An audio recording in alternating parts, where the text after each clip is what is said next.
Estamos aqui de novo, IndyCarCast 50, com o Nicolas Costa falando um pouco sobre sua vida, sua carreira e tudo mais. Bom, a gente vai falando agora quando o Nicolas cruzou o Atlântico mais uma vez, mas ele não voltou para cá. Ele foi para as categorias americanas, mas antes ele tinha uma coisa que a gente não falou, que ele deu depois que ele terminou no kart, ele deu um pulinho lá, foi pra Skip Barber, participar daquela escola de pilotos. E como é que foi a experiência por lá, Nicolas? Na Skip Barber, você Sim, diz? isso. A Skip Barber foi legal, porque eu não tinha experiência nenhuma no automobilismo, né? E peguei um prêmio que eu tinha ganho na seletiva Petrobras de kart, e comprei a passagem e fui para os Estados Unidos arriscar fazer o shootout, né? Uhum. Que na época, se não me engano, era $2.500, alguma coisa assim. E os 5 primeiros, né, dos 50, iam ganhar uma graninha para você começar a correr de carro. E na época a gente não tinha dinheiro para correr no automobilismo. E acabei arriscando e terminei em terceiro nesse shootout, apesar de não ter experiência, né? Eu achei que eram uns pré-requisitos não ter nenhuma corrida no currículo, e cheguei lá, tinha alguns pilotos com 15, 20, 18 corridas. Mas foi bem legal, aprendi muito lá. E eu consegui, assim, dar o primeiro passo, né, no automobilismo. Mas aí quando tu voltaste, assim, você já um piloto amadurecido, campeão e tudo mais. Como é que foi, assim, o baque do retorno? Quando eu voltei, era completamente diferente, né? Voltei numa categoria muito grande, que era Pro Mazda, uma estrutura completamente profissional, junto com a Indy, um campeonato de nível internacional também. Obviamente também muito mais maduro, com mais experiência, mais confiante também. Então foi bem legal. A época da Pro Mazda foi incrível assim para mim. Eu gostei muito de ter conhecido de perto como era a Pro Mazda e também a Indy, porque eu acho que é um padrão a ser seguido pelas outras categorias de formato assim, de competição. Beleza, mas assim, desculpa aí, Daniel, só fazer uma pergunta rapidinho, mas cara, por que a Pro Mazda? Por que ir para os Estados Unidos? O que é que te fez, assim, escolher esse caminho? Na verdade, eu não escolhi o caminho, né? O caminho que me escolheu.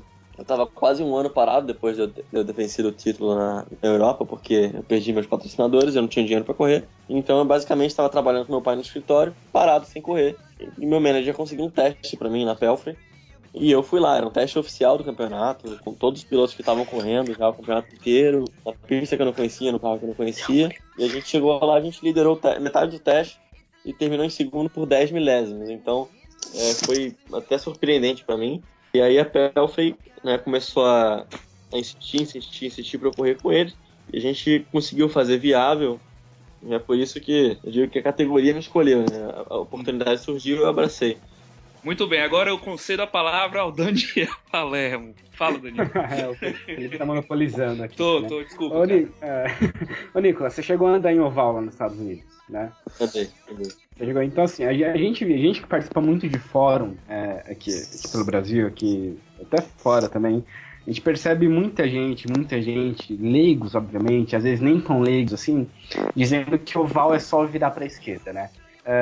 Assim, a primeira pergunta, oval é só virar pra esquerda? Então, teoricamente, sim. Agora, o jeito que você vira pra esquerda é que vai mudar, né? Eu garanto que todas as pessoas aí que estão falando, botar lá, ou vai ficar no muro, né? Vai ficar no muro pra sempre, ou vai ser 10 segundos mais lento. Porque o oval é a coisa mais complicada que eu já tentei. Realmente, se você tem dinheiro pra você pagar o carro, se você bater, dá muito medo. Se você não tem um centavo pra você pagar o carro de corrida se você bater, é completamente aterrorizante, que é o meu caso. É rápido, é muito difícil, o carro é torto para virar para a esquerda, e qualquer impulso que você faz no carro, acelerar, frear, virar volante, é multiplicado vezes no oval, por conta da velocidade, por conta do carro ser torto para a esquerda. Então você tem que ser muito, muito, muito suave com o volante, com o pedal. E é por isso que você olha o onboard e parece fácil. Mas na verdade é complicadíssimo. E é aterrorizante, porque você faz o track walk, que eles chamam, né? Você anda na pista um dia antes de você treinar e correr. E você acha que beleza, aquela curva ali vai ser talvez de terceira, quarta marcha, uns 170 ali, porque é um pouco aberto e tal. Mas quando você chega na hora, você faz aquela curva de quinta, sexta marcha a 240. Então o grip que tem o carro é absurdo, porque ele só faz curva para um lado e não tem margem para erro, porque quando o carro sai, ele sai de uma vez.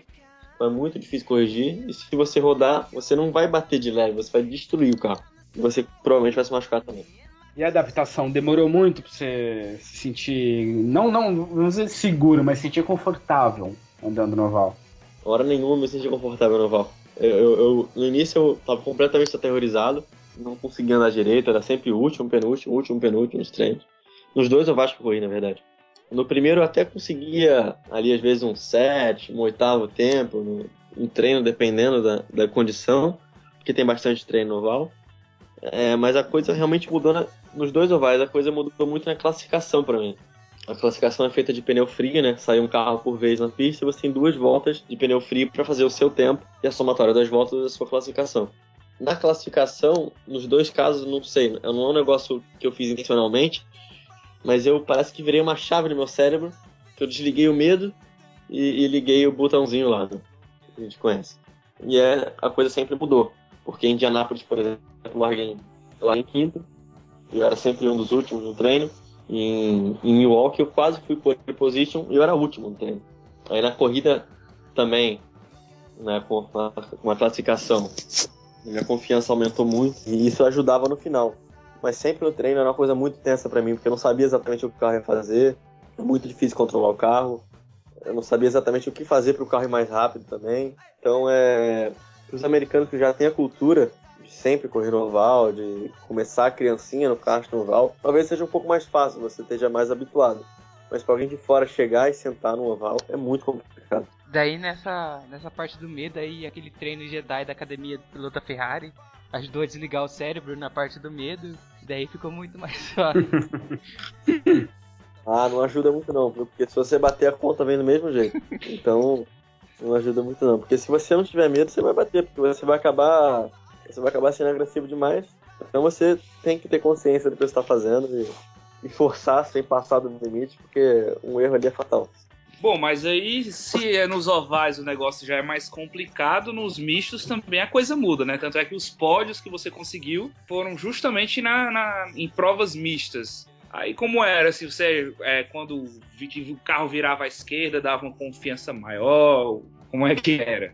No oval, na verdade, a gente não conseguiu um pódio por falta de sorte, porque em Indianápolis eu era terceiro o tempo inteiro na corrida, acabei chegando no segundo colocado, que era o Spencer Pigot, e eu acabei perdendo tempo com ele, por falta de experiência não consegui ultrapassar, e fui ultrapassado a 3 voltas do final e terminei em quarto.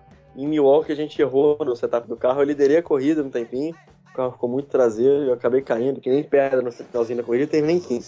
Então acho que foi a falta de experiência assim, que contou mais por não ter tido pódio no oval, mas no que eu me adaptei melhor, na verdade, foi no circuito de rua. Talvez porque aqui no Rio, né, o cartódromo que eu comecei a andar era todo de pneu, você também não tinha muita margem para erro. E é um negócio que, desde criancinha me habituei, e o circuito de rua eu me senti extremamente confortável, desde a primeira vez que eu andei. E isso acho que se refletiu nos resultados. A gente acabou tendo algumas faltas de sorte em circuito de rua, mas a gente sempre brigou pela vitória. Mas minha única vitória realmente acabou acontecendo em circuito normal mesmo, que foi em Mid-Ohio. Nicolas, você correu na Europa com circuitos bem... aquelas pistas bem bundinha de neném, bem lisas, enfim. E correr num circuito de rua americano, que é bem ondulado e muro bem próximo. Isso teve algum impacto assim na sua pilotagem? Teve algum momento que você teve que tirar muito o pé? Deu nervoso mesmo sendo um circuito de rua? Então, o circuito de rua, o meu único problema com ele no início foi que eu estava praticamente 1 ano sem correr. E a primeira etapa que eu fiz na Promasa foi em Toronto, né, que é um circuito de rua bem apertado e complicado. Não tem margem para erro, né? E eu tava um pouco fora de forma. Eu nunca tinha andado no circuito de rua, o carro era novo para mim, a pista era nova, então eu tive um pouco de receio no início. Eu não tinha muita ideia do que eu estava fazendo. Quando eu achava que eu estava perto do muro, eu estava a meio metro do muro. Eu não tinha muita noção do espaço do carro, isso atrapalhou. Mas a partir do momento que eu peguei confiança no que eu estava fazendo, ficou bem mais fácil. Porque eu acho que essa parte do meu cérebro que aprendeu desde criança a guiar numa pista que era cercada de pneus, me ajudou muito no circuito de rua. E a partir do momento que eu me acostumei com os muros perto, ficou um negócio natural pra ser rápido no circuito de rua e não errar, e fazer sempre mais ou menos a mesma coisa Então no final não foi tão difícil quanto eu achei que ia ser. O oval, por outro lado, foi muito mais difícil do que eu achei que ia ser. E o carro que você corria lá na Pro Mazda era muito diferente da Fórmula Bart? Era bem diferente, assim, né, obviamente os dois eram monopostos e tal, mas fora isso os dois carros eram mais ou menos opostos um ao outro. Porque o Fórmula Abarth, por exemplo, era um motor turbo, que exige uma tocada muito agressiva e o carro tinha bastante torque, tinha um pneu muito duro, que dificultava a tração, e o estilo de pilotagem era bem agressivo. Já na Pro Mazda a gente tinha um motor rotativo, que não tem nada de torque, um pneu mais mole, mais downforce, o carro tinha muita tração, então o estilo de pilotagem era o inverso. Mas acho que eu consegui me adaptar legal, em 2 dias de treino eu já sabia mais ou menos ali o que eu tinha que fazer, não foi tão complicado, até porque eu já tinha feito 1 ou 2 testes de Fórmula 3 e é mais ou menos parecido, então eu tinha um pouco de ideia do que fazer. Na parte de equipe, assim, você falou que na Fórmula Bart teve uma experiência meio ruim com equipe, assim, meio desânimo. E na Pelfrey, como foi, assim? A Pelfrey foi mais ou menos parecido com a experiência que tive no segundo ano da Fórmula Futuro, na Fórmula Futuro não, desculpa, da Abarth. Eu me entendi com a equipe de cara, assim, se deu super bem. E a gente conseguiu evoluir bastante, né? A Pelfrey, a gente estava andando ali, antes de eu começar a trabalhar com eles andavam acho que entre terceiro e quinto, e a gente começou a desafiar os Andretti juntos para vencer corrida. Então a gente com certeza cresceu junto. E foi o que eu disse, acho que quando os pilotos e os engenheiros têm o mesmo objetivo, né? Que é vencer e tem aquela sede de vencer, a coisa vai para frente. Foi mais ou menos o que aconteceu na Pelfrey também, como que aconteceu na Aeronautica. Mas uma coisa que eu reparo também, principalmente nas categorias de base dos Estados Unidos, é que os pilotos e os mecânicos parece que eles ficam muito mais próximos, assim, um do outro. Parece que vira meio que amigo, família ou algo do tipo. Ah, com certeza. Principalmente quando você é estrangeiro, vai morar lá, geralmente você mora perto da equipe, você vê todos os integrantes bastante. Não foi o que aconteceu com a Pelfrey, que eu nunca morei do lado da Pelfrey, mas eu já tinha um relacionamento muito bom com ele. E você vai criando uma conexão, né? Com os membros da equipe e vai virando realmente uma família. Por exemplo, na Itália eu vi eles todos os dias. Então realmente era uma família, a gente cuida um do outro quando precisa e tá ali pelo mesmo objetivo, né? Todo mundo quer a mesma coisa. E é bem legal quando você tem esse tipo de relacionamento em equipe. Não é sempre que acontece, mas comigo a maior parte dos casos foi assim.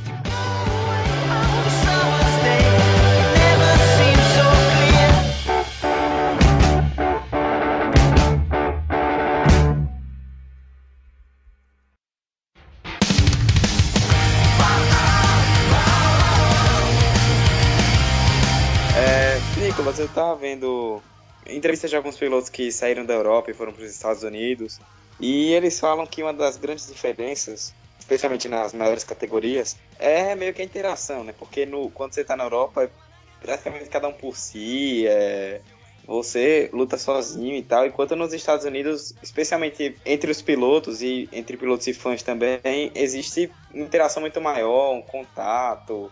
É como se todo mundo fosse praticamente uma família. Eu queria que você dissesse um pouco sobre isso, o que você acha. E também você correu, quando estava na Pro Mazda do ano passado, me ajudando na pronúncia, eu não sei se é M1 ou M1 em inglês, na M1 Racing.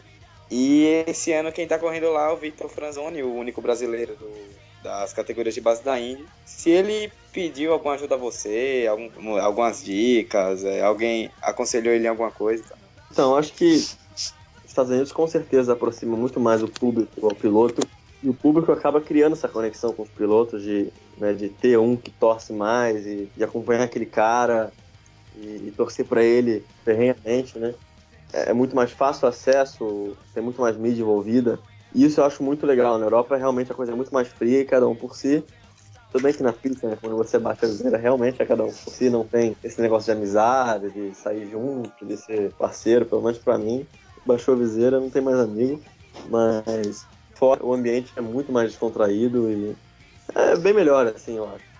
Agora, a M1 foi uma equipe muito especial que eu passei. Eles salvaram o meu ano de 2014, porque eu queria renovar com a Pelfrey, né, que eu acabei fazendo 4 corridas com ele em 2013, queria renovar com eles, mas entraram outros pilotos com um budget bem maior que o meu e eu perdi minha vaga. E uma semana antes de começar o campeonato, a M1 me chamou para correr em troca de ser coach dos pilotos experts deles. E fui para lá também sem saber, sem conhecer a equipe, eu não conhecia ninguém da equipe. E acabou sendo uma experiência muito boa, porque principalmente o dono da equipe, o Paul, é um cara mais humilde em relação aos outros donos da equipe. Mas ele tem um coração enorme e quer ajudar, e quer vencer, quer fazer a equipe dele para frente. E a gente virou, literalmente em um mês, a gente virou uma família, porque a equipe tinha 5 integrantes, basicamente, e a gente estava sempre junto, a gente morava junto. A M1 fica num galpão em Texas, no Texas, e dentro do galpão é a casa também do Paul e dos mecânicos, que moram lá. E eu também me mudei, fui morar com eles no galpão. Então, virou literalmente uma família mesmo. E o Paul fez de tudo para eu correr, conseguiu alguns apoios, né, com os pilotos experts. E apesar da equipe ser realmente bem menor que as outras, a gente ter muito menos recurso, no final a gente estava andando na frente dos carros da Andretti, a gente estava andando na frente dos carros da Pelfrey, com o carro da M1. Em Indianápolis, por exemplo, a gente chegou a largar de 15º e quase chegamos no segundo, se não tivesse me arrancado na corrida. E foi aí que a Pelfrey decidiu trocar os pilotos e me chamar de volta. Eu acabei aceitando porque compensava para mim financeiramente, a equipe era maior, eu ia ter mais chance de vencer. Mas o que a M1 fez por mim é muito difícil você encontrar hoje em dia no automobilismo, e todo mundo lá, principalmente o dono da equipe, são espetaculares. Então o Vitor está tendo essa oportunidade mais ou menos pelas mesmas razões que eu tive. Então ele tem experiência suficiente para se virar, ele não precisa da minha ajuda, não. Alguém vai perguntar mais alguma coisa? Ou acho que é o Felipe. Eu também quero. Não, já perguntei demais. Vocês já acharam que era o meu programa. Eu já me calei aqui. Eu tô só. Então, deixa eu fazer uma última pergunta então dos Estados Unidos. Ô, Nicolas, a minha pergunta é uma pergunta mais de opinião agora do que especificamente sobre sua carreira, né? Acho que a maior dificuldade que os pilotos têm hoje em dia é arrumar dinheiro para ir correr. Tanto na categoria de inclusive nas categorias tops, como a Fórmula 1, como a Indy, que tem muitos pilotos que deixam de correr por falta de dinheiro, né? A política em relação a patrocínios da Europa para os Estados Unidos, nessa questão nos carros, é um pouco diferente, né? Então, por exemplo, na Fórmula 1 você tem que ter os carros todos iguais, da equipe, você não pode alterar patrocínio durante a temporada. E já nos Estados Unidos você tem uma abertura maior quanto a isso. Na sua opinião, você acha que se na Fórmula 1, na GP2, enfim, seguisse a política dos Estados Unidos, seria um pouquinho mais fácil os pilotos se manterem ou até mesmo chegarem na Fórmula 1? Com certeza. Eu acho que nos Estados Unidos eles têm muito mais o know-how de como dar retorno sobre aquilo que eles estão fazendo do que na Europa. Do mesmo jeito que a Fórmula 1 afasta um pouco o público, eu acho que também as categorias de base dela deixam de dar retorno por conta disso. O público não tem tanto interesse e é mais difícil você ter esse retorno e você conseguir apoio.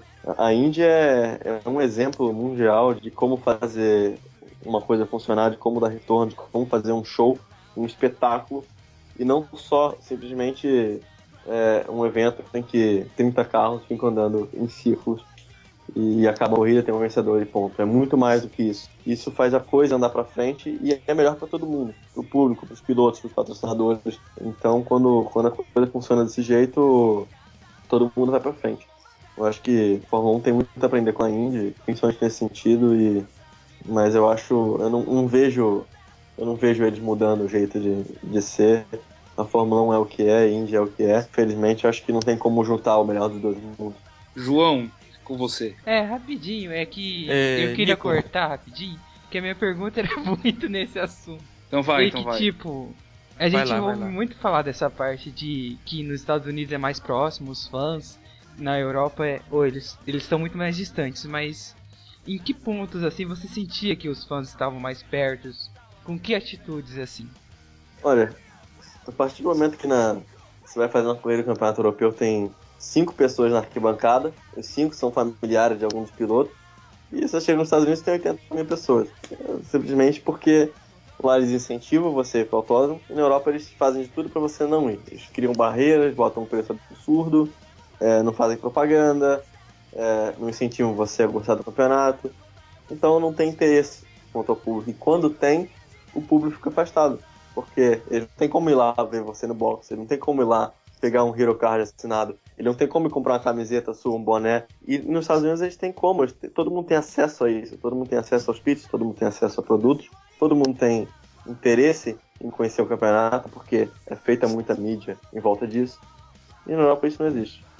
Você assinava mulheres desnudas também lá nos Estados Unidos? Chegou nesse ponto ou ainda não? Me convidaram pra casa lá da Playboy, né? Eu tive que assinar todas as coelhinhas. Cara, que triste. Vida difícil dos Estados Unidos. Sinto muito por você. Aí eu Tá explicado porque ele falou que prefere os Estados Unidos, né? Sim, esse amor todo. Matheus Antônio da Silva não curtiu isso. Não. Tem Nicolas, alguém? você falou que nos Estados Unidos é como uma família, você se sente mais perto dos torcedores e que lá na Europa é frio, não tem estímulo. Mas e quanto à organização? Na categoria lá, você correu na Fórmula Abarth, você acha que a organização era igual à Pro Mazda ou não? E o que você acha do espetáculo que acontece lá na Indy 500? Você chegou a presenciar alguma vez? Então, acho que a organização era completamente diferente. Na Pro Mazda, eles promovem um espetáculo, enquanto na Fórmula Abarth eles promoviam simplesmente uma corrida. Foi o que eu disse, o interesse do público é muito maior quando se envolve mídia antes do evento, né, para eles terem noção do que está acontecendo, quando eles têm a conexão com os pilotos, quando eles têm como comprar merchandising, tudo que eles não fazem na Europa. É completamente diferente, né, um mundo do outro. E a Indy 500, na verdade, foi uma das coisas que me apaixonou nos Estados Unidos. Eu fui no primeiro mês que eu estava na Pro Mazda, depois de eu testar com a Pelfrey, eu fui à Indy 500 e eu fiquei impressionado com aquilo lá, porque eu já tinha ido, por exemplo, ao GP do Brasil com a Marussia, quando eu estava testando com a Marussia, que dentro do box, como integrante da equipe e tudo mais, e não é nem de perto o que é você ir numa Indy 500, porque aquilo lá é impressionante. Primeiro, a magnitude da pista, que é a maior construção que eu já vi na minha vida. Eles conseguem lotar aquele autódromo com 350 mil pessoas para assistir a corrida. E tem um shopping que eles fazem, shopping ao ar livre, com tudo que você pode comprar sobre corrida, ou até coisas nada a ver com corrida. Shows, ações com os pilotos, enfim, milhares de coisas que eles fazem. Tem até uma rave na Curva 3. Então é um evento completamente diferente de qualquer coisa que eu já presenciei no automobilismo. A quem não foi, quem é fã de corrida e nunca foi no Indy 500, é uma coisa para você fazer antes de morrer, com certeza. É isso aí. Bom, mas aí, como foi mencionado também aí em algum desses blocos, nesse meu Brasil Varonil, o Nicolas ele participou da Stock Car na corrida inicial da temporada em Goiânia, fez dupla com o Rafael Abate. Nenhum trocadilho com o Abarth, mas beleza. E qual foi, assim, você que já bem rodado, pilotou vários monopostos, como é que foi essa transição pro carro de estoque? Então, foi diferente assim do que eu imaginava até. Eu tive muito tempo na pista molhada, né? Eu só treinei em pista molhada. Eu tive 6 voltas com pista seca e deu problema no meu freio. E na classificação da corrida estava seco. Então eu não conseguia adaptar muito no seco. Na corrida eu já estava até com um ritmo legalzinho. Mas o carro é completamente diferente. Ele tem mais do dobro do peso, mais do dobro da potência. Não tem downforce. Então o estilo de pilotagem muda muito. Então na chuva, assim, é mais um instinto, né, do que você tem que fazer. Mas no seco você tem que realmente ter a técnica do carro de turismo. Isso você adquire com o tempo. Sem contar que a gente teve algumas faltas de sorte, né? Por exemplo, de eu não ter conseguido andar no seco. Na classificação, eu só tive 3 voltas para conseguir o melhor tempo. Na corrida eu fiquei super doente. Estava com 38 de febre, quase não conseguia entrar no carro. E tive empurrando o pneu, que eu peguei um pedaço do carro que cortou no pneu. Enfim, as coisas não foram exatamente ideais. Eu acho que se tudo tivesse ido certo, a gente ia conseguir pontuar. Eu e o Rafael, a gente era rápido o suficiente para pontuar. Mas mesmo assim foi uma experiência muito legal, né? Tá ali batendo porta com os caras como o Senna, como o Villeneuve, enfim. Todo o grid era muito forte. Não tá ali no meio foi uma honra para mim. Eu curti muito.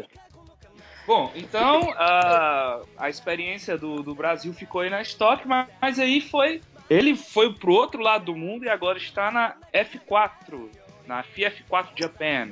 Tá correndo na equipe do glorioso Vincenzo Sospiri, piloto oficial da Lamborghini, o nome da equipe aqui é maior do que Vincenzo Sospiri Racing Lamborghini SC Fórmula Junior Team. Bom, de todas essas experiências, sem dúvida, a que é mais complicada de adaptação foi essa, né? Fuso horário, alimentação. Como é que está sendo aí? Conte um pouquinho pra gente, Nicolas, por favor. Então, essa do Japão foi até engraçada, porque esse ano também eu tava meio sem ter certeza do que eu ia fazer, se eu ia correr ou não.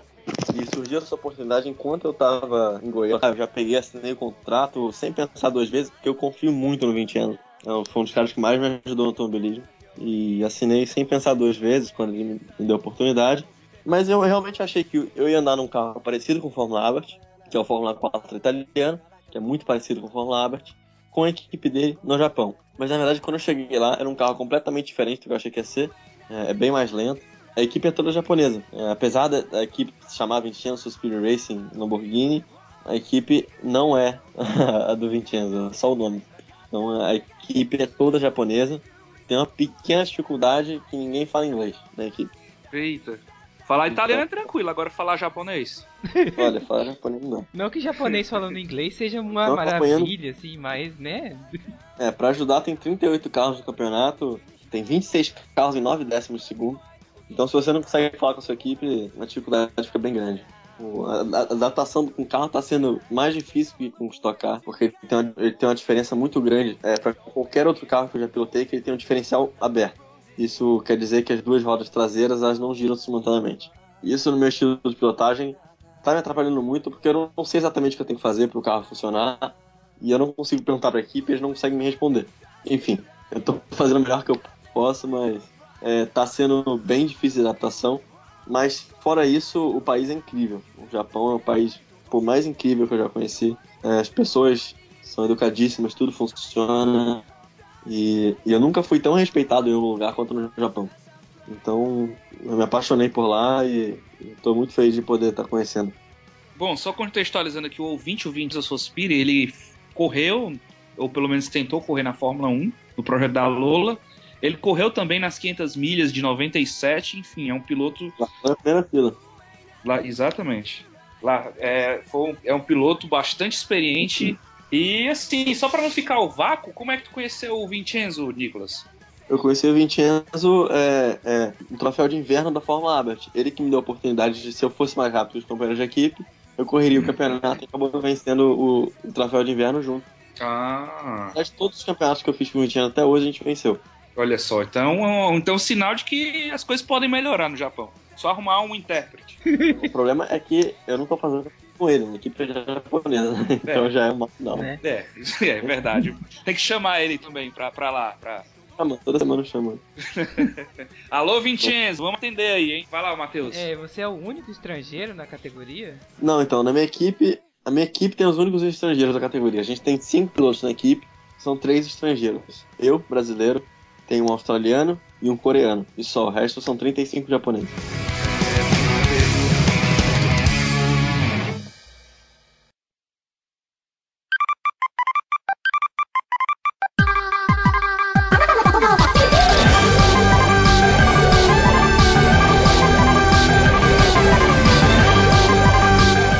Gente, vamos encerrando aqui esse podcast mais do que histórico. Queria, por favor, que o Nicolas Costa falasse suas considerações finais aí. Bom, obrigado aí pelo papo, vocês, foi divertido. Espero que vocês tenham tirado todas as suas dúvidas e curiosidades sobre mais ou menos como funcionam as coisas. O automobilismo nem tudo são flores, né? Mas curti bastante aí conversar com vocês e obrigado pelo papo. Beleza, nós que agradecemos. João, pronto, outro visitante aqui, o Eduardo Costa. Considerações finais aí. Bom, primeiro eu queria pedir desculpas pela complexidade para ter que entrar nessa chamada, porque minha Wi-Fi tá muito ruim esses dias. Eu posso fazer uma última pergunta rapidinho? Vai. Geral, sim. Faça. Nicolas, agora vem o momento merchandising também, como sempre, né? Eu e o Matheus aqui da chamada, a gente participa do Indicar da Depressão. Se quiser curtir, seguir também. Tô pedindo aqui like pro Nicolas Costa, se não tô ouvindo errado. Relacionado a isso, qual foi a situação mais engraçada, mais maluca que você passou no automobilismo desde que começou? Cara, isso vai me fazer pensar, hein? porque tem tantas. Valendo! Tem. Se vira nos 30. A mais constrangedora, com certeza não, mas uma das mais constrangedoras foi quando eu fui pra Europa correr pela primeira vez, né, no campeonato de inverno, com o Vincenzo, que eu consegui ir pra lá, porque o meu manager falou pra ele, meu manager conhecia ele, falou que eu era um piloto excepcional, que esse cara vai ganhar os campeonatos pra você, enfim, aquele jabá normal, né, que todo manager deve fazer. E aí eu saí do box. A primeira curva eu rodei, fui pra brita e deu bandeira vermelha. Bom cartão de visita, hein? E foi ridículo, eu não senti pena. Ainda bem que as coisas se superaram e a relação com o Vincenzo foi de bem a melhor. Ô Daniel Palermo, suas considerações finais, por gentileza. Queria agradecer muito ao Nicolas Costa por ter tirado esse tempinho para conversar com a gente. Foi bem bacana aqui o cast hoje. E desejo sorte para ele no Japão, nessa nova empreitada dele na carreira. E mais uma vez agradecer e dizer que as portas aqui estão abertas para ele quando ele quiser voltar. Obrigado. João Francisco Brasil Estumano Neto, querido torcedor do Papão da Curuzu, é a sua vez. Eu também queria agradecer ao Nicolas por ter participado desse programa. Nós estamos com um imenso prazer aqui de entrevistar você. Você é um cara muito fera do automobilismo brasileiro. Está aí como prova para quem tem um sonho no kart que dá para conseguir apesar de todas as dificuldades, e nós desejamos muita sorte na sua carreira. Obrigado. Matheus Antônio da Silva, o Pim de Piguá, é com você agora. Oi, eu queria também fazer uma última pergunta, assim, pra fechar o podcast. Vai lá, virou bodega mesmo, vai lá. Como eu consigo um autógrafo dele? Fala com o manager. Nicolas, Mais um scanner scanner aí, manda pra ele. Endereço aí que eu mando um Hirocard pra você. Pronto, Matheus. Você só queria um autógrafo do rapaz mesmo? Era isso só. Olha só. Bom, eu também vou agradecer o Nicolas, agradecer aí por ele ter disposto o tempo dele para ter falado com a gente, pedir desculpa a ele por qualquer coisa e principalmente agradecer a ele por ainda tentar viver o sonho do automobilismo, que é muito difícil. Ainda mais quando não se tem nenhum incentivo, nem de dentro, nem de... E o Brasil agradece por termos ainda pilotos como você. Não vou dizer representar o Brasil, porque é muito chumbrega, mas pelo menos carregando lá a bandeira da gente aí por esse mundo afora. Bom, minha gente, então é isso. Assim nós encerramos este histórico podcast de CarCast. Lembrando que ele vai estar disponível no Indy Center Brasil, indycenterbrasil.com.br, e também vai estar na nossa fanpage, na CarCast, na fanpage do Indy Center Brasil. Agradecer ao Eduardo, ao próprio Nicolas Costa, e esperamos que o projeto continue, por favor, a gente agradece. É isso, galera, valeu e partiu Danone.